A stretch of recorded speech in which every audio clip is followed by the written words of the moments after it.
What's going on, everybody? Today we're going to be reacting to round 1 and round 3 of the draft.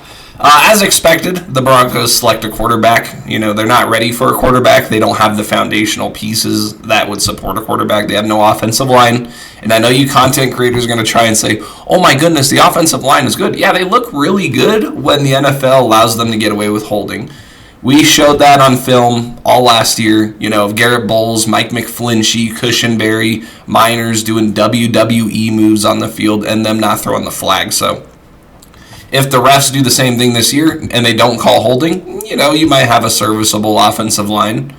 But I highly doubt with Bo Nix, with Zach Wilson, and with Jarrett Stidham, the NFL is going to give you as friendly of a whistle as they did with Russell Wilson as your quarterback, who's a very politically connected quarterback, and amongst other things I'm not going to get into on YouTube, so let's get right into it. And then round 3, got to draft edges,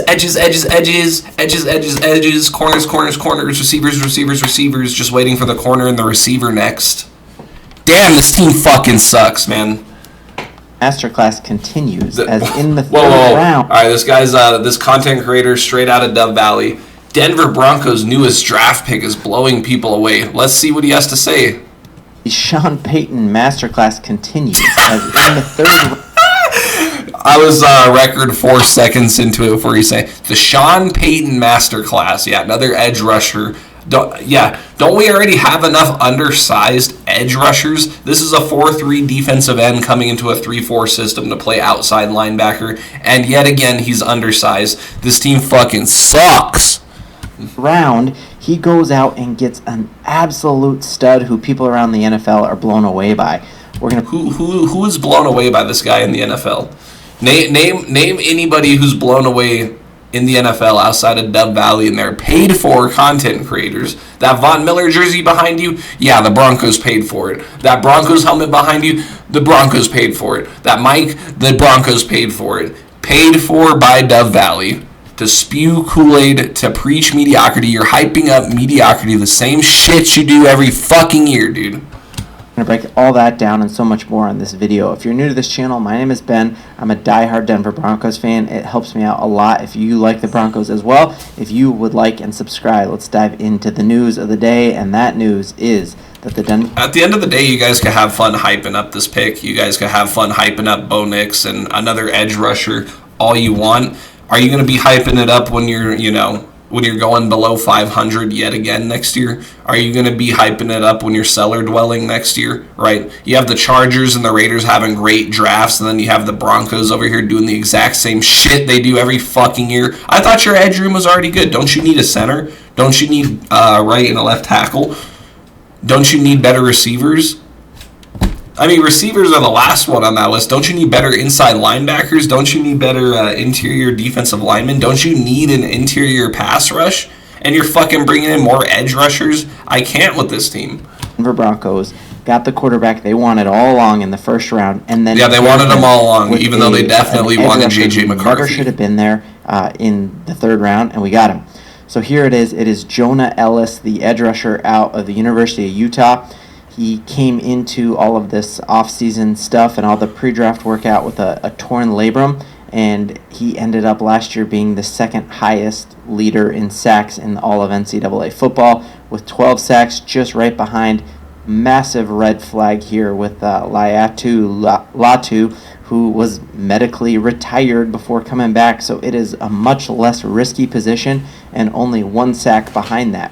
If you'd gone into this NFL draft process saying like we were going to get the top edge rusher and then Bo Nix in the second or third round, we would have been thrilled. Yet we get both of those guys in a different way, and I think we need to be extremely, extremely excited about it. So, yeah, extremely, extremely excited about another edge rusher who doesn't fit the system, who's also undersized. Yeah.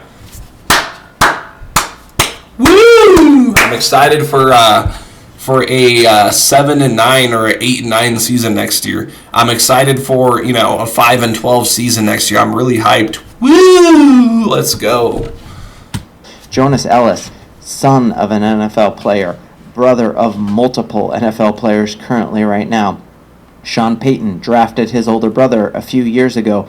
This guy Jonah Ellis comes from a long lineage of football We know he's a smart player, obviously being around the game, having brothers in the game. That just gives him a competitive advantage that I don't think you can sleep on. And you just watch his highlights as a pass rusher, and he is dirty, man. Like, he is so insanely talented.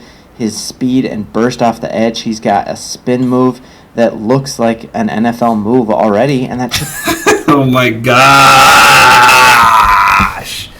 Oh. Couldn't have drafted a center, couldn't have drafted a left tackle, couldn't have drafted an interior passer. Oh my gosh, man. Does this team ever learn? And that doesn't fucking help when you have fucking fans like this hyping this shit up. The fuck, man? Shouldn't be surprising when your dad played in the NFL, your brothers play in the NFL. It ramps up your ability to pick up some of these moves. And so it's just crazy that after multiple years and not having first round picks and not having second round picks, like, we come away with just one of the top edge rushers in the league, or in college football. It amazes me how you have no picks and yet you still manage to fuck them up. And the lead leader in touchdowns as well. And this is... Yeah, you just drafted Bo Nix. Like, let's not bring in help for him. Like, let's not bring in a center. Let's not bring in a left tackle. Let's not bring in a right tackle. Let's bring in an edge rusher who's undersized, who comes from a 4-3 system to play in a 3-4 system. Yeah, makes a lot of sense, Denver. Amazing news for the Denver Broncos.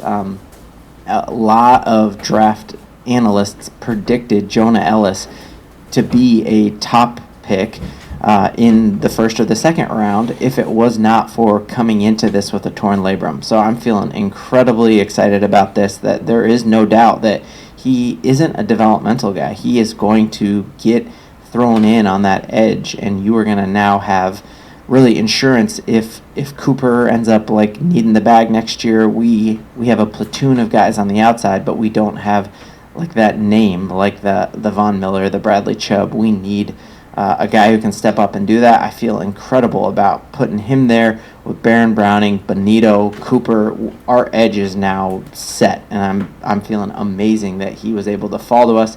If you look at his RAS score, they essentially will RAS. You notice how they'll come up with the mental gymnastics to convince you that this is a good pick.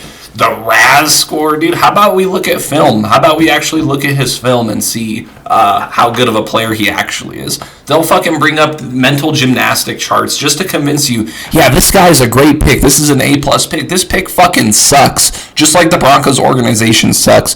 Just like the fucking ownership group sucks. Just like George Payton sucks. Just like Sean Payton sucks. You got Sean Payton, who's an egomaniac on here. Oh, I'm the mastermind behind the Bo Nix draft pick. I was convincing Minnesota that I wanted Mike McCarthy just so I could get Bo Nix. Shut the fuck up, Sean Payton. Scores relative athletic score, and they compare you to every player at that position, and they're going all the way back to 1987 with that, and they give you a score on this RAS out of 10. Did you know nobody gives a fuck? Did you know? 5.8. Did you know that I don't give a fuck? Did you know that this pick is not going to help you win games next year? Did you know that this was not an immediate need that will make a difference right now? You could have drafted a center. You could have drafted a left tackle. You could have drafted a right tackle to give Bo Nix some help. But no, you're setting him up for failure yet again because you want to bring in another fucking edge rusher, and you have no fucking interior pass rush, and you haven't since 2016. And yet here we are again doing the same shit every year, and here you guys are hyping it up like you do every fucking year. Every fucking year. I thought you had the deepest edge room in the NFL. That's coming right from Vance Joseph himself. So if that's the case, why the fuck are we drafting edge rushers again when you need a center, you need a left tackle, you need a right tackle, you need a whole offensive line rehaul, and here you are drafting more edge guys. And so out of every single defensive end since 1987, when I was 2 years old, he is number 256, and that is incredible to have him, knowing that he has the mental capacity to play this position because of the lineage that he comes from.